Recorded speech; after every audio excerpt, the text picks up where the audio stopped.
السلام علیکم ورحمۃ اللہ وبرکاتہ۔ الحمد للہ رب العالمین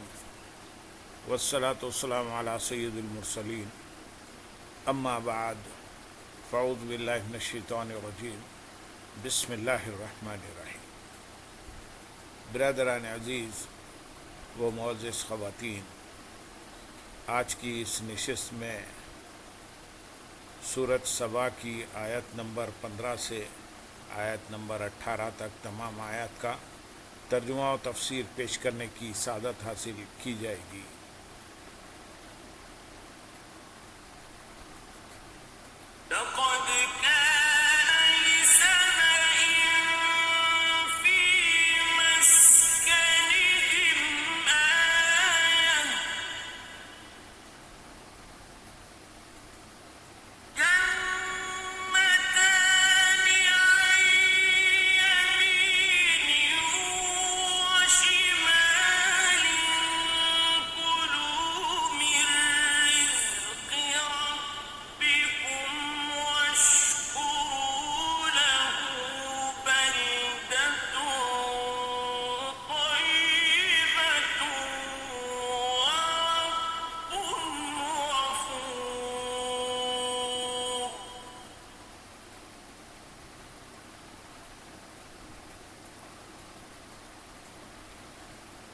بے شک قوم سبا کے لیے ان کی آبادی میں نشانی تھی۔ دو باغ تھے، ایک دائیں طرف دوسرا بائیں طرف۔ اپنے رب کا رزق کھاؤ اور اس کا شکر ادا کرو، پاکیزہ شہر ہے اور بخشنے والا رب۔ ان آیت میں ایک ایسی قوم کا واقعہ بیان کیا گیا جنہیں اللہ تعالیٰ نے کثیر نعمتوں سے نوازا، لیکن وہ لوگ اللہ تعالیٰ کی اطاعت و فرما برداری کرنے کی بجائے اس کی نافرمانی کرنے لگ گئے تو اللہ تعالیٰ نے انہیں سیلاب کے ذریعے ہلاک کر دیا۔ سبا عرب کے علاقے یمن کی حدود میں واقع ایک قبیلے کا نام ہے، اور یہ قبیلہ اپنے دادا سبا بن یشجب بن یعرب بن قحطان کے نام سے مشہور ہے۔ حضرت عبداللہ بن عباس رضی اللہ تعالیٰ عنہ فرماتے ہیں، رسول اللہ صلی اللہ علیہ وسلم سے سوال کیا گیا کہ سبا کی کسی مرد کا نام ہے یا عورت کا یا کسی سرزمین کا نام ہے؟ نبی اکرم صلی اللہ علیہ وسلم نے ارشاد فرمایا، سبا ایک مرد تھا اور اس کے 10 بیٹے تھے، ان میں سے 6 یمن میں آباد ہو گئے اور 4 شام میں چلے گئے تھے۔ آیت کا خلاصہ یہ ہے کہ یمن کی حدود میں جس جگہ یہ لوگ آباد تھے وہاں اللہ تعالیٰ کی وحدانیت اور قدرت پر دلالت کرنے والی ایک نشانی تھی۔ اس نشانی کی تفصیل یہ ہے کہ ان کے شہر معرب کے دونوں طرف کثیر باغات تھے اور ان باغوں میں پھلوں کی انتہائی کثرت تھی۔ ان لوگوں سے انبیاء اکرام علیہ السلام کے ذریعے کہا گیا کہ اپنے رب عز و جل کا رزق کھاؤ اور اس نعمت پر اس کی اطاعت و عبادت بجا لاؤ۔ تمہارا شہر پاکیزہ شہر ہے جس میں لطیف آب و ہوا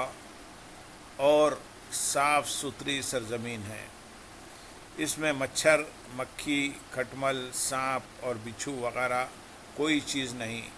اور ہوا کی پاکیزگی کا یہ عالم ہے کہ اگر کہیں دوسرے علاقے کا کوئی شخص اس شہر میں سے گزر جائے اور اس کے کپڑوں میں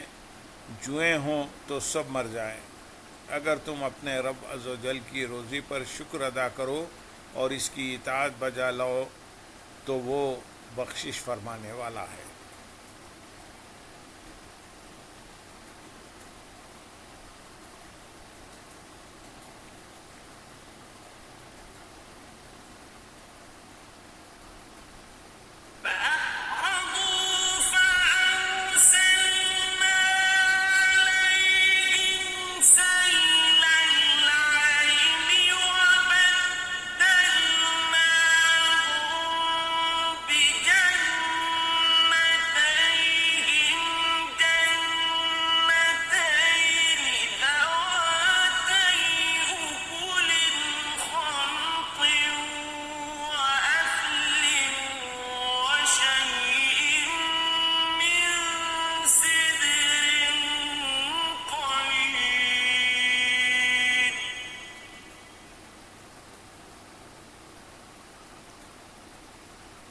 تو انہوں نے منہ پھیرا تو ہم نے ان پر زور کا سیلاب بھیجا اور ان کے باغوں کے عوض 2 باغ انہیں بدل دیے جو کڑوے پھل والے اور جھاؤ والے اور کچھ تھوڑی سی بیریوں والے تھے۔ یعنی سبا والوں نے اس نعمت کی شکر گزاری سے منہ پھیرا اور انبیاء اکرام علیہ السلام کی تکذیب کی۔ حضرت وہب رضی اللہ تعالیٰ عنہ کا قول ہے کہ اللہ تعالیٰ نے ان کی طرف 13 نبی بھیجے جنہوں نے ان کو حق کی دعوتیں دی اور اللہ تعالیٰ کی نعمتیں یاد دلائیں اور اس کے عذاب سے ڈرایا، لیکن وہ ایمان نہ لائے اور انہوں نے انبیاء اکرام علیہ الصلاۃ والسلام کو جھٹلا دیا اور کہا کہ ہم نہیں جانتے کہ ہم پر خدا کی کوئی نعمت ہے۔ تم اپنے رب عز و جل سے کہہ دو کہ اس سے ہو سکے تو وہ ان نعمتوں کو روک لے۔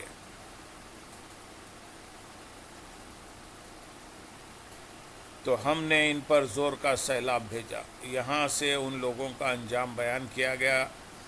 کہ ان کی نافرمانی کے سبب ہم نے ان پر عظیم سیلاب بھیجا جس سے ان کے باغ اور اموال سب ڈوب گئے اور ان کے مکانات ریت میں دفن ہو گئے اور وہ اس طرح تباہ ہوئے کہ ان کی تباہی عرب کے لیے مثال بن گئی، اور ان کے خوبصورت باغوں کو ایسے 2 باغوں میں بدل دیا۔ وہ کڑوے اور انتہائی بدمزہ پھل والے تھے اور ان میں جھاؤ اور کچھ تھوڑی سی بیریاں تھیں جیسے ویرانوں میں اگ آتی ہیں۔ اس طرح کی جھاڑیوں اور وحشت ناک جنگل کو جو ان کے خوشنما باغوں کی جگہ پیدا ہو گیا تھا، اس لیے اسے باغ فرمایا گیا۔ علامہ احمد صابی رحمۃ اللہ علیہ فرماتے ہیں اس واقعے کو بیان کرنے سے مقصود حضور سید المرسلین صلی اللہ علیہ وسلم کی امت کو نصیحت کرنا ہے کہ وہ ان کے انجام سے عبرت حاصل کریں اور اللہ تعالیٰ نے انہیں جو نعمتیں عطا کی ہیں ان پر اللہ تعالیٰ کا شکر ادا کریں، اور اگر وہ ایسا نہ کریں گے تو انہیں بھی ان جیسے حالات کا سامنا کرنا پڑ سکتا ہے۔ ہم بھی آئے دن سمندری طوفان اور سیلاب سے ہونے والی عبرتناک تباہی کے نظارے اپنی آنکھوں سے دیکھتے رہتے ہیں، لیکن افسوس اس کے باوجود بھی ہم اپنی عملی حالت سدھارنے کی بجائے اپنی سابقہ نافرمانی والی روش ہی اختیار کیے ہوئے ہیں۔ اللہ تعالیٰ ہمیں عقل سلیم عطا فرمائے۔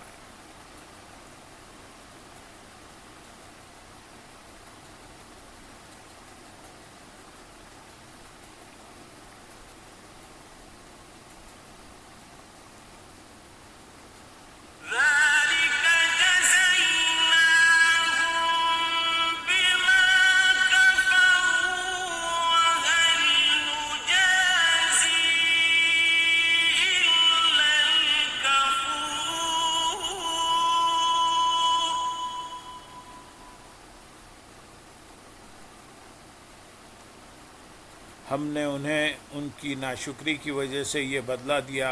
اور ہم اسی کو سزا دیتے ہیں جو ناشکرا ہو۔ یعنی ہم نے انہیں ان کی ناشکری اور ان کے کفر کی وجہ سے یہ بدلہ دیا، اور ہم ایسی سزا اسی کو دیتے ہیں جو نعمتوں کی ناشکری اور اللہ تعالیٰ کے ساتھ کفر کرے۔ اس آیت سے معلوم ہوا کہ انسان ناشکری کرنے کی وجہ سے خود مصیبت کا شکار ہوتا ہے۔ یہی بات ایک اور آیت میں بھی معلوم ہوتی ہے، چنانچہ اللہ تعالیٰ ارشاد فرماتے ہیں سورۃ نحل میں،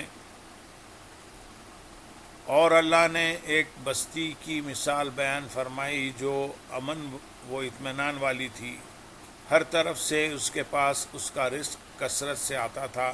تو وہاں کے رہنے والے اللہ کی نعمتوں کی ناشکری کرنے لگے تو اللہ تعالیٰ نے ان کے اعمال کے بدلے میں انہیں بھوک اور خوف کے لباس کا مزہ چکھایا۔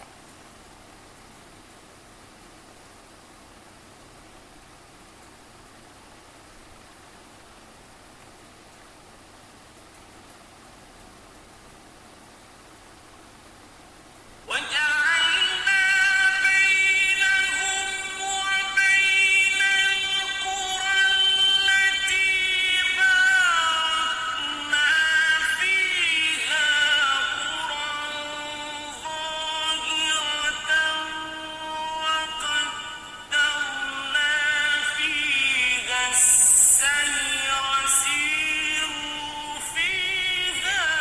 ليالي وأياما آمنين.